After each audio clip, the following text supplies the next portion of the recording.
ಒಲೆ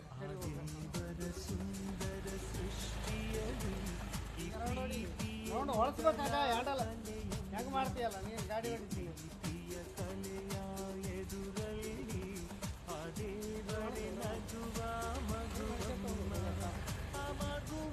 ಮನಸ್ಸಿನ ಪ್ರೀತಿಯಲಿ ಸಂಗೀತದ ಸ್ವರಗಳೇ ನಾವಮ್ಮ ಈ ಸ್ವರಗಳ ವರಗಳೇ ಪ್ರೀತಿಯಮ್ಮ ದೇವರ ಸುಂದರ ಸೃಷ್ಟಿಯಲಿ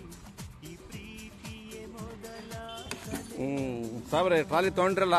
ಹೆಂಗ ಅನಿಸ್ತೈತಿ ನಿಮ್ಗೀಗ ಭಾಳ ಚೆನ್ನಾಗೈತಿ ಎಷ್ಟು ಕ್ವಿಂಟಲ್ ಹಾಕಿರಿ ಇದಕ್ಕೆ 3 ಕ್ವಿಂಟಲ್ ತನಕ ಹಾಕಿರಿ ಯಾವ್ದೇನು ತೊಂದರೆ ಆಗಿಲ್ಲ ಈಗ ತೊಗೊಂಡು ಒಂದು ಎಷ್ಟು ಇವತ್ತು ತಿಂಗಳಾಯ್ತೇನ ತಿಂಗಳಾಗಿಲ್ಲ 15 ದಿವಸ ಆಗೈತೆ ಈಗ ಮತ್ತೆ ಇದಕ್ಕೆ ಟಾಪ್ ಮಾಡ್ಬೇಕಂತ ಬಂದ್ರಿ ಇದಕ್ಕೆ ನೋಡಕ್ಕೆ ಹೌದಲ್ಲ